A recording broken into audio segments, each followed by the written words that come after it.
Y seguidamente nos conectamos con España, con el doctor Faraón Llorens Largo de la Universidad de Alicante, ¿verdad? Es familiar, él es un experto en el tema de transformación digital de las universidades y voy a leer brevemente su hoja de vida. Es doctor e ingeniero en informática por la Universidad de Alicante, actualmente es catedrático de la Escuela Universitaria de Ciencias de la Computación e Inteligencia Artificial y director de la Cátedra Santander de Transformación Digital.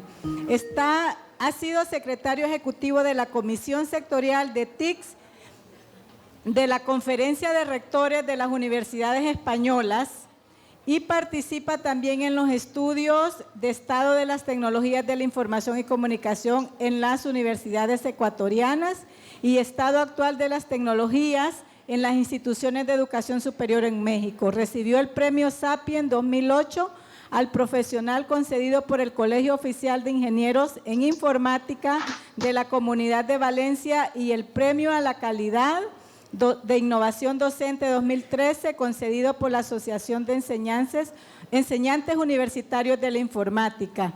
Es presidente de la Asociación de Enseñantes Universitarios de Informática y miembro de la Sociedad Científica de Informática de España. Sus trabajos de investigación se enmarcan en los campos de la inteligencia artificial, el desarrollo de videojuegos, la aplicación de las tecnologías en la educación y el gobierno de las TIC.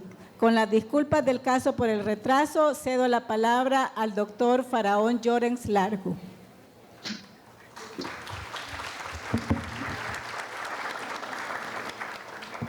Buenos días. Voy a compartir la pantalla para que podáis ver la presentación.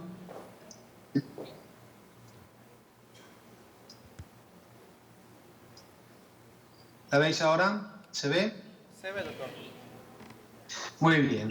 Bueno, pues buenos días. Antes tengo retorno. ¿Podéis quitar el micro hasta que tengáis que hablar? Ahorita mismo. Vale. Bueno, pues por lo que decía, buenos días. Muchas gracias a la Universidad Nacional Autónoma de Honduras por darme la oportunidad una vez más de estar en vuestro encuentro de innovación educativa.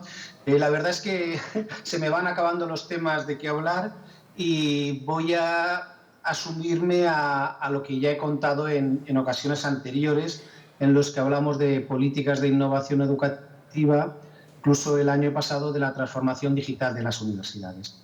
Pese a que asumo lo que en otras ocasiones he contado, sí que voy a intentar que la presentación sea autocontenida y posiblemente repita algunos de los conceptos de los que ya he hablado, pero en aras a que se pueda entender en completo esta charla, ¿no?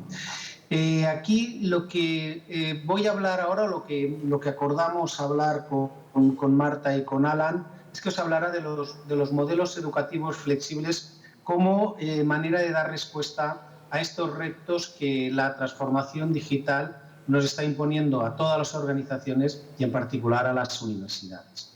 Ya en la anterior ocasión hablé de qué considero transformación digital y en qué consiste la transformación digital de las universidades, y esta vez ya apoyándonos o basándonos en esos retos que tenemos que asumir las universidades para esa transformación digital del mundo que ya es una realidad, aunque la de las universidades aún no, pues ver cómo dar respuesta a eso.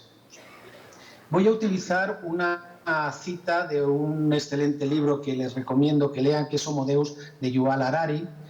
Habitualmente dejo que la lean, pero como no sé si la pueden ver bien y me falta interacción, pues voy a leerla para que así quede claro, al menos con mis palabras, ¿no? En este libro, Harari comenta que compañías como Mindojo desarrollan algoritmos interactivos que no solo le enseñan a uno matemáticas, física, historia, sino que simultáneamente le estudian y acaban por saber exactamente quién es.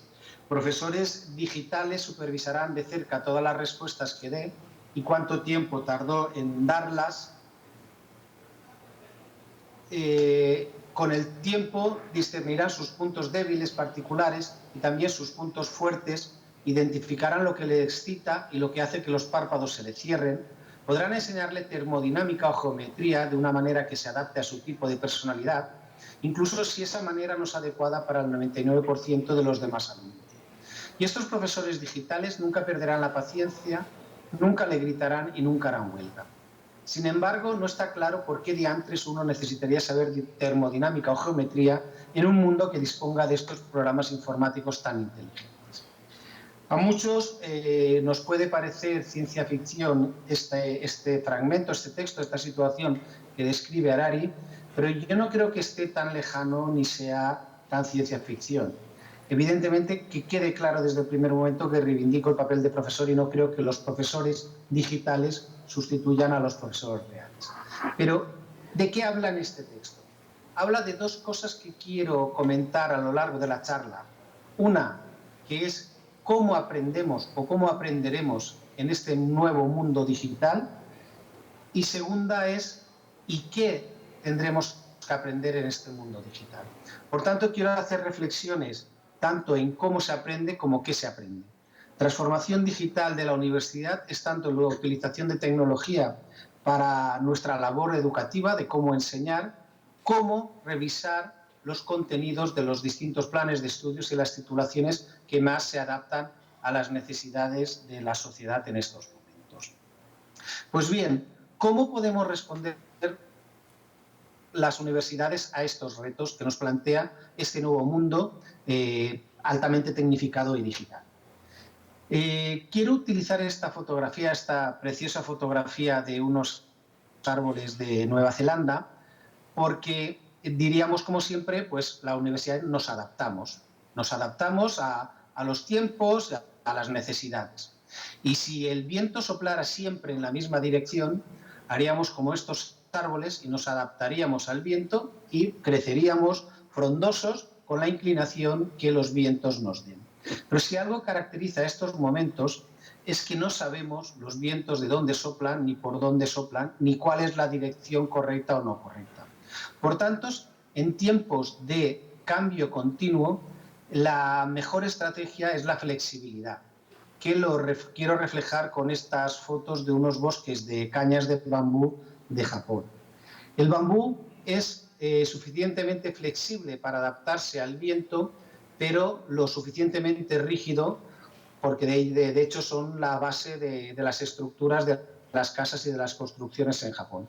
Entonces, mi propuesta es que las universidades debemos ser rígidas y fuertes en nuestra base para cumplir con nuestra misión, que es enriquecer al entorno, a la sociedad en la que nos encontramos a través de la formación, la investigación y la transferencia, pero tenemos que ser lo suficientemente flexibles para poder adaptarnos al viento que soplan en estos tiempos. Más que un viento es un huracán. A veces se habla que la digitalización o la transformación digital es una ola que hay que surfear. Yo comento que más que una ola es un tsunami, que si no somos capaces de surfearlos nos pasará por encima. Por tanto, la base de toda la charla es flexibilidad. Lo que necesitan las universidades en estos tiempos es flexibilidad. Voy a intentar, por tanto, a lo largo de estos 40 minutos o menos, si puede ser que me vaya a extender para poder dar tiempo a preguntas, argumentar a favor de esta flexibilidad. Haciendo un poco de historia, que seguro que ya les he contado en otras charlas, la docencia actual es una docencia de talla única. Es una docencia en la que nos acuden a nuestras clases 90, 100, 200 alumnos y todos reciben la misma docencia, ¿vale? Siendo un poco así drásticos y para que se visualice bien, utilizo la metáfora de la cama de Procusto. Procusto es de la mitología griega, tenía una posada y entonces a los huéspedes les ofrecía la cama. De manera que cuando el huésped era más largo que la cama, le cortaba los pies y los brazos para adaptarlos a la cama, o si la cama era muy grande para el huésped, lo estiraba hasta que ocupara la cama. De manera que Procusto no pasó a la posteridad como un gran anfitrión, sino como un martirizador, porque hacía que los huéspedes se adaptaran a su cama. Y eso es lo que actualmente un poco exagerado, hacemos en nuestras clases, que los alumnos se adapten a nuestra asignatura, a nuestra campo. Hablando de la tecnología, nos puede ayudar precisamente a no tener que hacer este tratamiento de docencia de talla única, sino hacer una docencia más personalizada. Porque las tecnologías irrumpieron en todas las organizaciones y lo primero que hicieron las organizaciones fue automatizar sus procesos, digitalizarlos, pues las matrículas, las contabilidades, y se digitalizó. Las universidades, a imagen y semejanza de nuestros campus físicos, creamos nuestros campus virtuales, pero que no dejan de ser una digitalización, una automatización de lo que realizábamos en el campus físico. Ya comenté hace años esta charla que proyecto ahí desde 2014, hace 5 años, en que estamos en unos tiempos en que lo que se estaban haciendo ahora las distintas tecnologías era integrarse, de manera que en lugar de tener un campus virtual, lo que teníamos un ecosistema tecnológico con distintas herramientas y soluciones que lo que tenían que hacer es integrarse y hablarse entre ellas. Estábamos en la época de la integración y ya no solo de unas plataformas monolíticas LMS, sino de ecosistemas tecnológicos. Y donde deberíamos ir es a la personalización. Esto que parecía un poco utópico en el pasado, ahora con el boom de la inteligencia artificial, el Big Data, el análisis de datos, la cantidad de datos que tenemos, parece más real. Si cualquier empresa tecnológica, Facebook, Twitter o los propios bancos tienen un perfil detallado nuestro que han recogido a través de toda nuestra interacción con los móviles, ¿por qué nosotros, las universidades, no podemos tener un perfil detallado de nuestros estudiantes, de lo que saben, de lo que no saben, cómo han ido pasando por el sistema educativo para poder ofrecerles una formación más personalizada y adaptada a ellos mismos? La tecnología lo puede hacer. Y ya les conté también en otra charla que para que las universidades, por tanto, puedan adaptarse, seguir funcionando, pero estar pendiente de lo nuevo, lo que tenían que hacer es aprovechar los llaneros solitarios, los exploradores, los primeros usuarios que cualquier tecnología que ven la adquieren para que prueben y exploren con estas nuevas tecnologías, pero la mayoría de la universidad debe tener una política tecnológica en la que aproveche las tecnologías ya maduras para sacar el máximo rendimiento a lo que suelen hacer, ¿no? De manera que necesitamos una política tecnológica o de innovación educativa dual, de manera que con las tecnologías conocidas, estables, se mantenga la universidad en marcha y se sea eficiente, pero también estar pendiente de las nuevas tecnologías para ver cómo pueden utilizarse en la universidad y nos permitan hacer cosas nuevas. Por tanto, ese juego entre explotar y explorar. Bien, dicho esto, vamos a poner el foco en la transformación digital. Lo primero que quiero es aclarar un poco el tema de transformación digital. Todos hablan de transformación digital. La transformación digital está de moda. Si ponemos transformación digital en Google, veremos la cantidad en Google Trends, veremos la cantidad de veces que se consulta este término. Voy a intentar aclararlo un poco porque, como todo lo que está de moda se utiliza y es utilizado por muchos, muchas veces de manera, creo que un poco superficial o simplemente para aprovecharse de las modas. En inglés sí que hay 3 términos distintos. Hablamos de digitation cuando lo que digitalizamos es el objeto analógico, la información. Podemos tener unos apuntes, los digitalizamos y tenemos un PDF. Podemos tener una clase, la digitalizamos y tenemos un vídeo digital. Podemos tener una voz, la digitalizamos y la tenemos en voz. Digitalizamos, pasamos de analógico a digital el objeto. En inglés tiene otra palabra que es digitalization, que es cuando digitalizamos el proceso. El proceso, tenemos el formulario de matrícula, lo podemos digitalizar y recogerlo en web.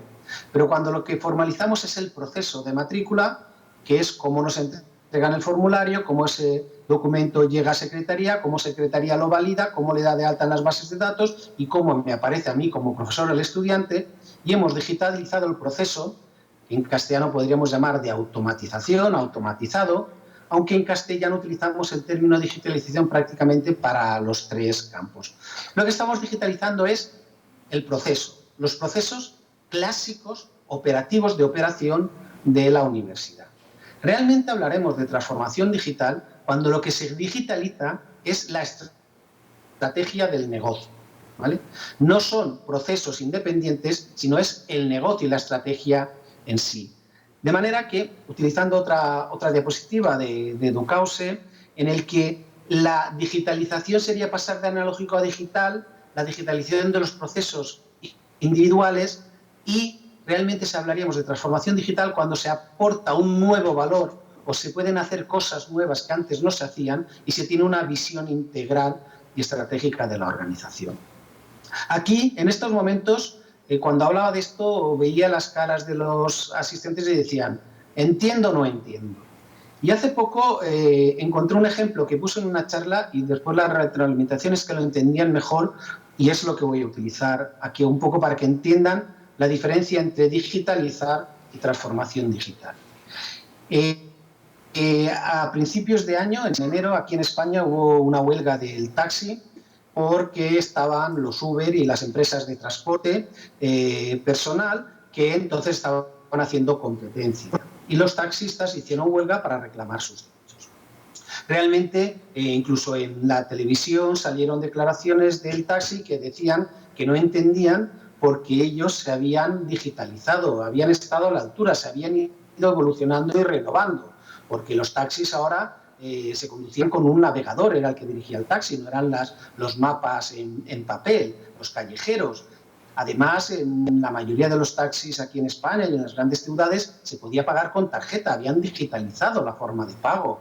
Incluso a los taxis se les podía llamar por teléfono, de manera que se les podía llamar de manera lejana y digital. Por tanto, ellos no entendían qué les había pasado cuando el sector del taxi se había estado actualizando y digitalizando. Realmente Uber lo que hizo es una transformación digital. Los taxis habían digitalizado los procesos separados y Uber lo que planteó es una estrategia global digitalizar para llevar a una persona desde un punto hasta otro punto, que es lo que le interesa al usuario. Y lo diseñó todos desde el punto de vista del usuario. Términos, por tanto, claves en la transformación digital, la experiencia del usuario y el punto de vista del usuario. De manera que dijo, yo sé a través de los teléfonos móviles dónde está el usuario, que no hace falta que me lo diga, que lo confirme. Yo sé, el usuario puede decirme dónde quiere ir a través de los mapas que ofrece Google en el móvil, no hace falta que sepa la dirección él, que me diga directamente dónde quiere ir. Si yo ya sé dónde está y dónde quiere ir, incluso Google me da el tráfico y la densidad del tráfico y sé lo que tardaré en llegar, puedo decirle cuánto le voy a cobrar y por tanto sabrá qué precio tendrá. Si además en estos dispositivos el usuario ya tiene su forma de pago, la tarjeta bancaria, no le voy a pedir que me pague, yo lo cobraré yo directamente. Y le diré qué taxi, cuál es la matrícula del vehículo que va a llegar para que él espere tranquilamente, cuando vea ese vehículo, que me acepte si quiere ese vehículo, porque tendré estrellitas que me dicen el prestigio de ese conductor, y lo acepta. Simplemente tú viajas, te sitúas con el móvil, dices dónde estás, no importa que sepas dónde estás, el móvil lo sabe, le dices dónde quieres ir al móvil, ¿sabes? Y puedes desplazarte de un punto a otro sin siquiera cruzar una palabra con el taxista, si no sabes idioma, sin llevar ni siquiera la moneda del país, y tú cumples con tu objetivo, que te lleven de un punto a otro. Por tanto, Uber lo que hizo es digitalizar la estrategia, ¿vale? Esa sería la diferencia entre digitalizar y transformación digital. Si damos soluciones digitales a lo que ya hacemos en el negocio, matrícula, de actas, etcétera, y otros procesos de la universidad, estamos digitalizando. Realmente, cuando sumemos a esto, es añadir, aprovechar el potencial que tienen las tecnologías para generar valor a lo que ya estamos haciendo o crear cosas nuevas que no hacíamos, es cuando realmente podremos hablar de transformación digital, ¿vale? Pues teniendo en cuenta que este es el concepto nuestro de transformación digital, para las universidades los retos, a nuestro entender, en el modelo de madurez digital para universidades que hemos elaborado Antonio Fernández y yo, la universidad, el rector, tiene que asumir 7 retos para la transformación digital. En el centro, debe extender la cultura digital entre la comunidad universitaria, ¿vale? El mayor freno de la transformación digital es la cultura de la organización y las personas. Por tanto, la universidad tiene que tener a las personas formadas, concienciadas, para poder abordar esa transformación digital. Debemos mantener la disponibilidad del negocio, poder hacer lo que hacíamos, la matrícula, abrir las puertas de la universidad y, muy importante en estos momentos, con seguridad. Seguridad informática, seguridad de datos, seguridad de la información. Tercer reto, vale, y ahora poder sobre esta infraestructura que ya tenemos montar servicios, pero montar servicios que sean de calidad, que puedan aportar algo al usuario, ¿no? Sobre un cuarto reto, si uno de nuestros negocios es la formación, pues ofrecer una formación de calidad y competitiva. Será presencial, será online, será mixta, aprovechar las tecnologías en la docencia presencial, eso lo decidirá cada universidad. Pero debe tener una oferta formativa de calidad tanto en el qué enseña como en el cómo enseña. Estos son los momentos en los que yo he dicho que un término clave en la transformación digital es la experiencia del usuario, la usabilidad, ¿no? el que pienses en el que esté en el centro ese usuario. Pues lo que habrá que hacer es ver cuáles son las demandas que nuestros clientes, aunque no se quiera utilizar este término en la universidad, fundamentalmente los estudiantes que requieren de nosotros. Para el estudiante tiene que interactuar con la universidad, sea la Universidad de Alicante o sea la Universidad Nacional Autónoma de Honduras, y no le importa con qué servicio de la universidad está interactuando. Tiene que tener una experiencia única de usuario, de interacción con la universidad, aprovechando los medios con lo que hacen su vida diaria, que pueden ser los móviles y las tecnologías. Y como sexto reto, dicen ahora que si los datos son el petróleo del siglo XXI, lo que tengo claro es que disponemos de una cantidad muy grande de datos, de información, que debemos analizar y explotar para tomar las mejores decisiones posibles. ¿Y todo ¿con qué objetivo? Con cumplir con la misión de la universidad, con alcanzar la visión que tenga la universidad. Por tanto, partiendo de las personas de la universidad y la cultura organizacional, caminar hacia la visión, aprovechando la cantidad de datos que tenemos disponible, las nuevas tecnologías que permiten interactuar de maneras distintas con los estudiantes, poder tener una oferta formativa tanto en el quién como en el cómo de calidad y novedosa, aprovechar y montar servicios competitivos y, evidentemente, todo esto de una manera que el negocio funcione, que la universidad funcione y de una manera segura. Estos serían, a nuestro entender, los 7 retos que debería afrontar una universidad en estos momentos. Pero bueno, estamos hablando también de educación, ¿vale? Voy a dejar de lado la faceta de investigación y la de transferencia a la sociedad, sea la cultural o sea más tecnológica, y me voy a centrar en la educación, en la formación. Teniendo en cuenta que voy a utilizar el concepto de educación o el objetivo de la educación del libro del Bosque Pedagógico de José Antonio Marina, en el que dice que distintos objetivos atribuidos a la educación son la reproducción social, la transmisión de conocimiento de unas generaciones a otras, la construcción personal, uno se educa porque quiere personalmente crecer y ser más persona. Al final, la educación permite una convivencia mejor, la construcción de la convivencia, estar preparados para este mundo acelerado y cambiante en el que estamos viviendo.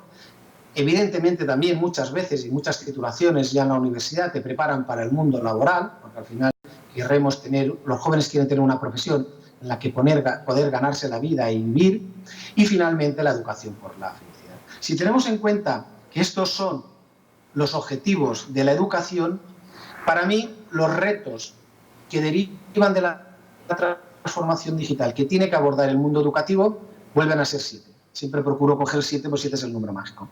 El primero es que en estos momentos el mundo de la educación tiene que observar y comprender el mundo digital. A veces ningún profesor puede decir que es que eso no va conmigo el mundo digital. Yo no te pido que lo domines, te pido que lo observes y lo comprendas. Porque el mundo digital es en el que pasan muchas horas nuestros jóvenes. Y el mundo digital no es lineal, sino es exponencial, no es seguro, es incierto, tiene muchas características, es más volátil, no tan fijo. Por tanto, hay que entender el mundo digital para poder educar a nuestros jóvenes que pasan mucho tiempo en este mundo digital y en el que trabajarán. Otro reto que hay que abordar es que antes creíamos la universidad, damos la educación formal, la informal y la no formal no le prestamos atención. Ahora están muy mezcladas. Nuestros estudiantes están en nuestras clases, que es educación reglada, formal, y pueden estar viendo el vídeo de otro profesor de otra universidad, porque han encontrado por internet. Y esa educación es informal porque la están mirando por su cuenta, es no formal, es decir, estos tres tipos de educación que antes estaban muy separados, la formal, la reglada en las aulas, la informal, la que era por las calles, la no formal, la que cogías sin intención, sin darte cuenta, están ahora muy mezcladas. Por tanto, hay que ver que los tres tipos de aprendizaje están conectados. Tampoco voy a ser tan inocente de decir que las tecnologías son la panacea y son mano de santo. No. Como digo y he escrito varias veces, hay características de la tecnología que como ingeniero yo quiero para mi docencia. Los ingenieros queremos medirlo todo, queremos que la experiencia sea repetitiva, es bueno que desaparezcan intermediarios, pero que muchas de estas, la personalización, pero muchas de estas cosas llevadas a la educación pueden tener efectos perversos. ¿La personalización será buena? Sí, pero ¿con qué objetivo se personaliza? ¿Quién es el que decide esa personalización? ¿Un algoritmo con intenciones para las empresas? Por tanto, sí a la tecnología, sí a lo que nos aporta la tecnología, hay que ver qué características tiene que queramos transferir al mundo educativo, pero ser muy cuidadoso con los riesgos que hay, porque no todo es bueno. Con la excesiva personalización podemos crear burbujas en las que vives en un mundo que no es irreal, porque solo escuchas y oyes a aquel que opina como tú. Porque ¿quién va a dirigir y evitar estos efectos perversos? La pedagogía. La pedagogía, que es la que tiene que dirigir el mundo de la educación. Pero es que la pedagogía, un profesor que no es experto en educación, que se acerca al mundo de la pedagogía, se pierde en ese bosque pedagógico, que es el título del libro de José Antonio Marina, porque le dicen constructivismo, conectivismo, gamificación, aprendizaje basado en proyectos, y acabas perdido sin saber qué hacer. Habría que saber moverse en este bosque de la pedagogía, o que ayuden las instituciones a los profesores a poder moverse por este bosque pedagógico. Lo que tenemos que evitar es enseñar a las personas lo que saben hacer las máquinas. Porque si enseñamos a las personas lo que saben hacer las máquinas lo van a hacer y la persona va a dejar de hacerlo. Y lo que sí que saben hacer bien las máquinas es tareas repetitivas y no se cansan. Lo que sea repetitivo y memorístico lo van a poder hacer las máquinas, y lo que también hacen muy bien las máquinas son tareas especializadas, ¿vale? Los sistemas expertos saben hacer una cosa muy concreta. Lo que no saben hacer las máquinas es la transferencia de un campo a otro, la interdisciplinaridad, la visión crítica, ¿vale? Pues esas son las características de las que debemos dotar a nuestros estudiantes. Solo podemos competir con las máquinas siendo más personas, no más máquinas, porque nos van a ganar. Otra cosa básica en el mundo de la educación es aprender el lenguaje digital. Todos asumimos que en nuestras clases, desde el nivel educativo inferior al superior, se aprende el lenguaje castellano, una segunda lengua, el inglés, se aprenden las matemáticas, que es el lenguaje de la naturaleza, física, química, historia, que es el lenguaje de la humanidad, y en estos momentos el lenguaje digital es importante. Deben nuestros jóvenes aprender el lenguaje digital, la informática, tener competencias digitales, alfabetización digital, pero conocer cuáles son las características de estos mundos, qué son los algoritmos, unos conocimientos básicos informáticos que le permitan ir al punto primero, que es comprender el mundo digital. Y finalmente, yo creo que el mundo educativo puede ir a una enseñanza personalizada. Nadie duda que la mejor manera de aprender era, como en la Edad Media, tener un aprendiz a tu lado que le enseñabas todo lo que tú sabías, uno a uno. Eso no fue posible en la era industrial, cuando tenías que preparar en masa a mucha gente, y se hizo un sistema educativo que se encadena para producir en masa gente formada. Pero ahora las tecnologías nos pueden permitir a ese tratamiento personalizado en el que cada estudiante puede aprender a su ritmo y determinadas cosas que otro no pueda aprender. Tanto para mí, estos son los 7 retos que debe abordar el mundo educativo, desde el nivel inferior hasta el superior, la universidad, para abordar esa transformación digital. Bien, pues dicho esto y sentadas las bases, voy a soñar un poco y luego concretarlo un poco en realidad. ¿Cuál es el soñar? Si a mí me dieran la oportunidad y el dinero suficiente, los recursos suficientes para diseñar un modelo educativo, la plataforma tecnológica que dé soporte a la educación, haría algo como un navegador de los coches, esto que ven en las fotografías. ¿Por qué? Porque al navegador, como he dicho antes en el ejemplo de Uber, no le tienes que decir al móvil dónde estás, él ya lo sabe. Por tanto, un sistema que tuviera toda la información del estudiante necesaria para conocerlo. Y tienes que decir dónde quieres ir, el destino, lo marcas. Y para ese destino tienes una serie de mapas donde te pueden decir dónde vas. Y empiezas la ruta. Te dice por dónde ir. Pero si tú vas por un camino conocido, no le haces ni caso al navegador porque conoces el terreno. Cuando vas por un lugar no conocido, le haces más caso al navegador. Si de repente al fondo de la carretera ves un castillo o una muralla y dices, oye, voy a verlo y te apartas del camino, no pasa nada. Te desvías, profundizas en algo que te guste, pero tienes la seguridad que después el cacharro del navegador te volverá al camino para llevarte a tu destino final. Si tú estás cansado y quieres parar, te tomas un café o te acuestas, no pasa nada. Tú paras porque estás cansado. Cuando vuelvas a retomar la ruta, te llevará a donde querías ir y te dirá, llegarás media hora más tarde, a tal hora, ¿vale? De manera que es este navegador, que sería estos mapas de conocimiento que tuviéramos, el estudiante podría ir navegando partiendo de donde está, llegar a un destino, y el profesor lo que haría es supervisar esos mapas de conocimiento, supervisar, ayudarle en el camino, y el estudiante podría seguir sus itinerarios. ¿Esto es posible? Nosotros, como ya han dicho en la presentación, somos de inteligencia artificial y aplicamos la tecnología a la docencia y llevamos tiempo trabajando en piezas sueltas. Piezas sueltas que los hemos puesto y aquí genera un mapa. La parte de la izquierda que habla de aprendizaje gamificado, no voy a entrar porque aquí de gamificación he dado charlas y sí que voy a ir a la parte de aprendizaje adaptativo, ¿no? Tendría que haber una plataforma que me permitiera gestionar el perfil del usuario, las metodologías que utiliza el profesor, ¿vale? Que tuviese flexibilidad para poder trabajar con este aprendizaje adaptativo. Habría un mapa de competencias que sería este mapa que me permite moverme por el conocimiento, donde habría nodos que tendría que llegar, habrían caminos, rutas distintas por las que yo me podría ir, el estudiante se podría ir moviendo en función de el itinerario que él decidiera. Además, ¿qué me permitiría pasar de un nodo a otro? Actividades. Actividades que están etiquetadas para conocer muy bien esa actividad de qué va, de qué tipo, dificultad, etc. Y el estudiante, al hacer estas actividades, iría avanzando por este mapa del conocimiento. Estas actividades tendrían que estar caracterizadas, no simplemente decir, es esto, realíceme esta operación. Pues tendrían cosas como la dificultad, el estilo de aprendizaje, qué refuerza, cómo, etcétera, ¿vale? Distintas cosas para que estuviera bien caracterizada la actividad. También tendríamos un perfil del estudiante, ¿vale?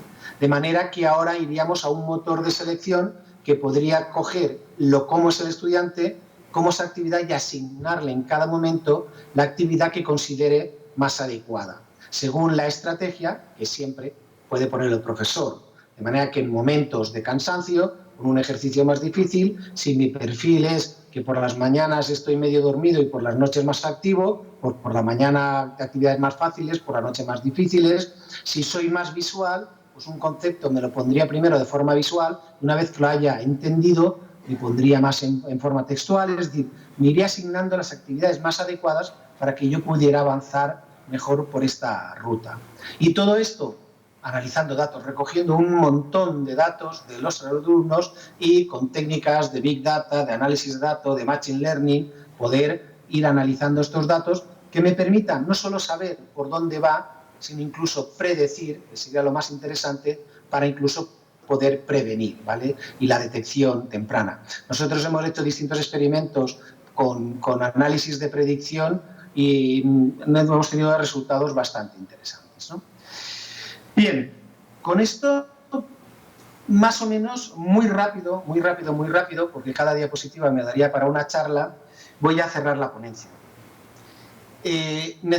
Las universidades necesitan flexibilidad. ¿Para qué? Necesitan flexibilidad para poder actualizar los contenidos de las asignaturas.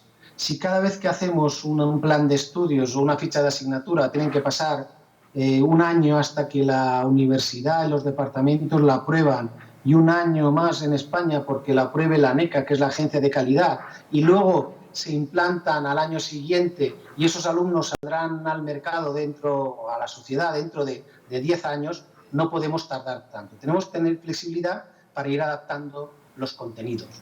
Por ejemplo, en estos momentos, en Derecho, deberían estudiarse inteligencia artificial porque los derechos que puedan tener o que deriven, las responsabilidades que deriven de lo que haga la inteligencia artificial es básica. Y por contra, en las ingenierías informáticas se debería estudiar ética porque deberíamos saber qué repercusiones tiene lo que hagan los algoritmos o las inteligencias artificiales que estemos desarrollando. Porque al final, en estos momentos, en un mundo complejo, las materias están relacionadas.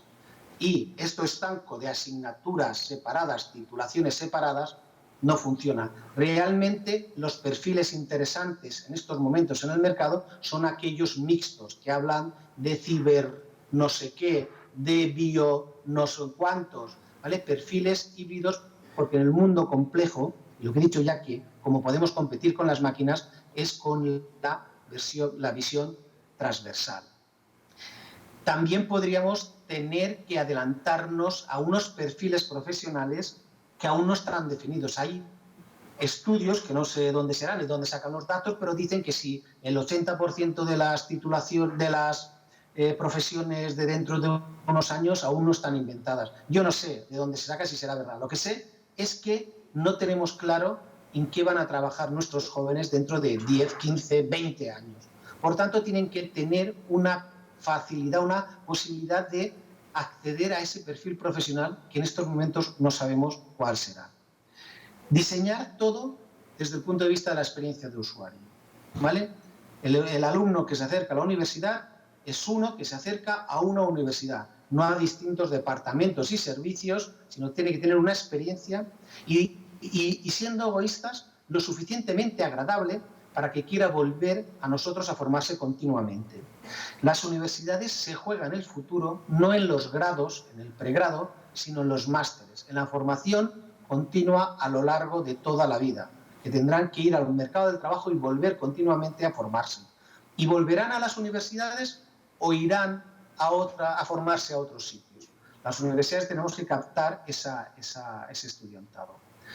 Facilitar la interacción con los estudiantes de la universidad, con los estudiantes, de los profesores, con los estudiantes y de los estudiantes entre sí.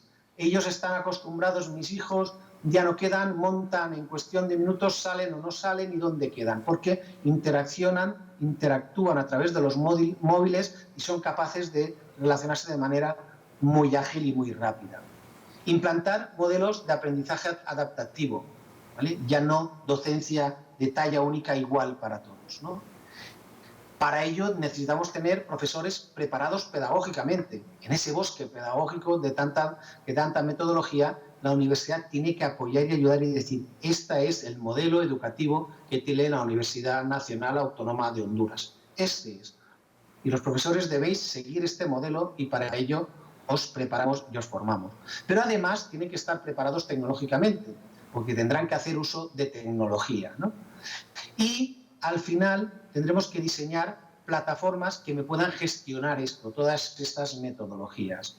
En fin, para ello necesitamos sistemas normativas que doten de flexibilidad a sistemas. Las normativas, cuanto menos mejor, sencillas, claras, porque empezar a dotar de normativa lo que pone al sistema rigidez. En estos momentos estamos demandando, o estoy demandando, flexibilidad.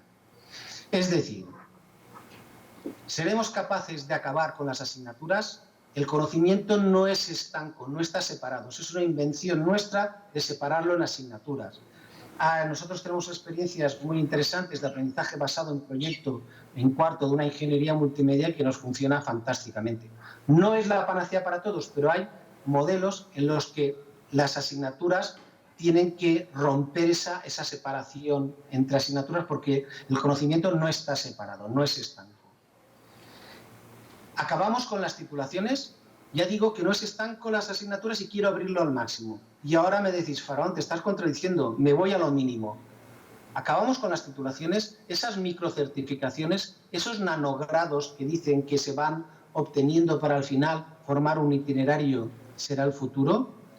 No sé, parece que sean contradictorios, pero para mí la idea está tanto en romper con las asignaturas para que todas estén impregnadas, estén comunicadas, pero además poder tener formaciones pequeñas que al final el estudiante se conforme un itinerario más grande. Por tanto, no sé si será el futuro, pero no perdamos de vista metodologías que rompan con las asignaturas como el aprendizaje basado en proyectos o los nanogrado, las microcertificaciones, etc. Porque si no hacemos todo esto, acabaremos con las universidades. Y ya se predijo hace unos años, cuando aparecieron los MOOC, que las universidades se iban a acabar, y no se han acabado, ¿vale? Hace poco leí una entrevista que aquí de un experto en inteligencia artificial que decía que el rector de su universidad, una universidad sueca, de Suecia, decía que iba a cambiar el nombre de su universidad a plataforma de aprendizaje. Hemos dicho, el mundo de la transformación digital es el total de las plataformas y uno le ven a la mente Uber, Spotify, Netflix, todo plataformas. Podemos tender a las plataformas. Yo no creo que deban ser plataformas de aprendizaje, son universidades, pero la competencia a las universidades no nos va a venir únicamente de otras universidades ya existentes, también de universidades nuevas que se creen a la luz del mundo digital, pero también pueden venir de otros sitios. ¿Quién le iba a decir al sector bancario que el competidor iba a ser Facebook con su moneda? ¿Quién le va a decir a las tiendas que la mayor tienda será Instagram, que es una plataforma en la que se ponían fotos? Por Instagram tiene a los usuarios, a los seguidores, a los prescriptores de moda, a los que te muestran el producto. No le cuesta nada, una empresa que ha triunfado en el mundo digital, cambiar de sector y adaptarse porque ya tiene a los clientes, a la información, al conocimiento, tiene muchas cosas. Y las empresas puede que sean la competencia de las universidades. Yo doy en ingeniería informática y me preocupó mucho la declaración de hace unos años de que las grandes empresas tecnológicas no iban a exigir títulos universitarios y que los iban a formar a ellos, ¿vale? Entonces, si no nos actualizamos, es posible que acaben con las universidades, que no lo quiero ni lo creo. Bueno, pues con esto ya está todo dicho y abrir el debate. Es decir, cuando, como dice Mario Benedetti, cuando creíamos que teníamos todas las respuestas, de pronto nos han cambiado las preguntas. Ahora nos han cambiado las preguntas. Y cuando cambias de respuesta es evolución, y uno cambia la respuesta y va evolucionando, pero cuando se cambia la pregunta es revolución. Y estamos en momentos de revolución y de transformación, porque lo que nos están cambiando no son las respuestas, sino están cambiando también las preguntas. Y esto es todo y quedo a vuestra disposición. Muchas gracias por la atención. Bueno, muchísimas gracias al doctor Faraón Llorens por esta magnífica conferencia. Nos regala él unos 6 minutos en caso que hubiese alguna interrogante sobre la exposición que él acaba de hacer. Si alguien está interesado, pueden estar los edecanes para hacer la consulta y poder plantearla. Creo que tenemos espacio para unas 2 preguntas que las leeré de una vez para que intervenga el doctor Faraón Llorens.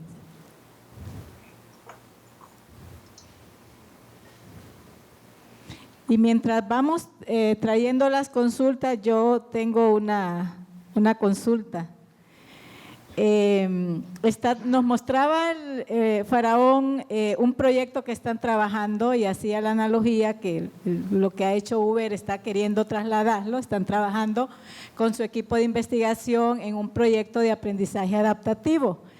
Quisiera yo saber, profesor Faraón, ¿en qué fase están? ¿Cuándo esperan terminarlo? ¿Y cuáles son las expectativas? Esa por un lado. Y en el tema de aprendizaje personalizado, ¿no podemos hacer aprendizaje personalizado sin tecnologías digitales? Esas serían mientras nos llegan las dos preguntas que el público está escribiendo ahorita. A ver si nos hace un breve comentario mientras nos llegan las otras dos interrogantes de los docentes participantes.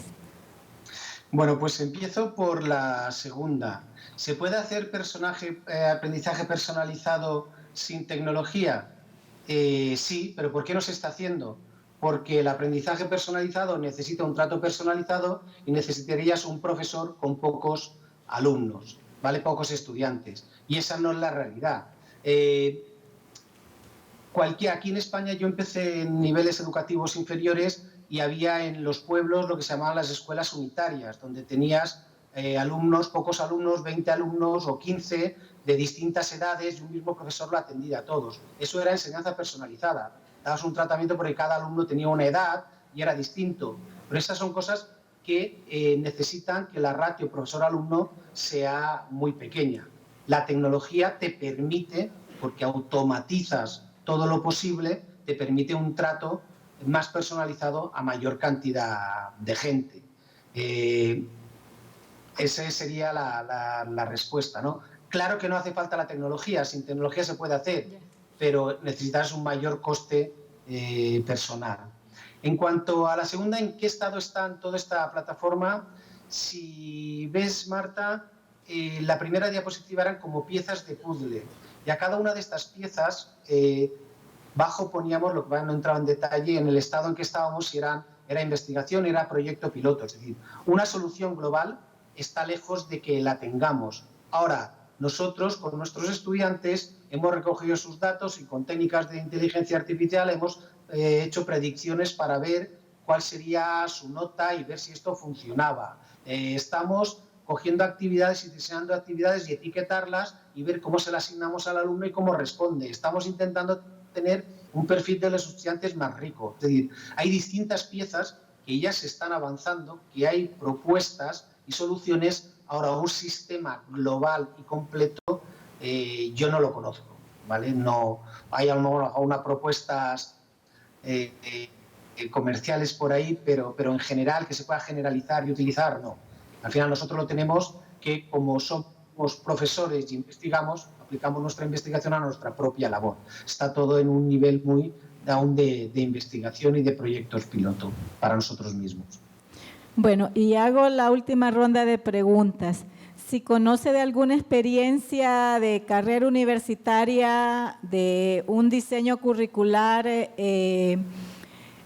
interdisciplinario y cómo asegurar flexibilidad y capacidad de adaptabilidad en normativas y oferta académica, cómo las universidades pudiesen lograr esta flexibilidad en cuanto a su normativa y ofertas académicas. Y bueno, en cuanto a experiencias de perfiles, bueno, aquí en España ahora se lleva bastante, por un lado, lo que son los títulos dobles, que en lugar de 4 años para tener un grado, tienes 5 años o con 6 sacas 2 titulaciones, pues por ejemplo, ADE y Informática, Turismo y Empresa, Derecho y Administración de Empresas, ¿vale? Pero al final sacas 2 titulaciones, o hay otras que son perfiles con titulaciones como biotecnología, ciberseguridad, ¿vale? Cada vez hay más titulaciones de este estilo, ¿no? Porque estos perfiles híbridos son los que serían interesantes. ¿Y cuál era la última pregunta? es el tema de flexibilidad. Vale, la flexibilidad, esto está que la universidad se lo crea que ponga normativas. A ver, la flexibilidad está en contra del control, ¿vale? La flexibilidad vendrá si tenemos confianza, damos autonomía y pedimos rendición de cuentas, que al final somos universidad pública. Pero si hacemos un excesivo control a priori y ponemos un corsé demasiado estricto y no hay flexibilidad, cumplirán el corsé, pero, por ejemplo, cualquier profesor que sea un innovador, un pionero y quiera utilizar una tecnología nueva, con una normativa muy estricta, seguro que no la cumple, ¿no? Por tanto, yo creo que las universidades tenemos que tener normativas sencillas, ¿vale? Claras, de obligado cumplimiento. Tenemos que confiar que nuestros profesores son profesionales que saben hacer su trabajo y después medir resultados y pedirle que rindan cuentas, ¿vale? Pero dejarles autonomía para que puedan jugar y hacer cosas novedosas con sus estudiantes.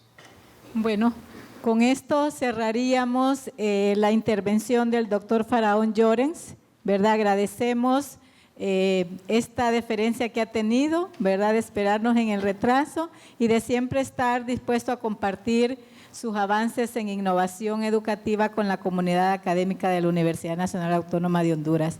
Yo despediría al doctor Faraón Llorens con un fuerte aplauso y con un mensaje final de él.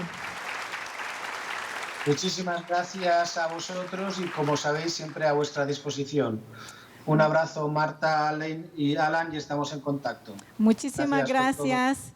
Con la conferencia del doctor Faraón Llorens cerramos la primera jornada de esta mañana y nos vemos a la 1:20 en este recinto universitario. Muchísimas gracias y nos vemos en un breve momento.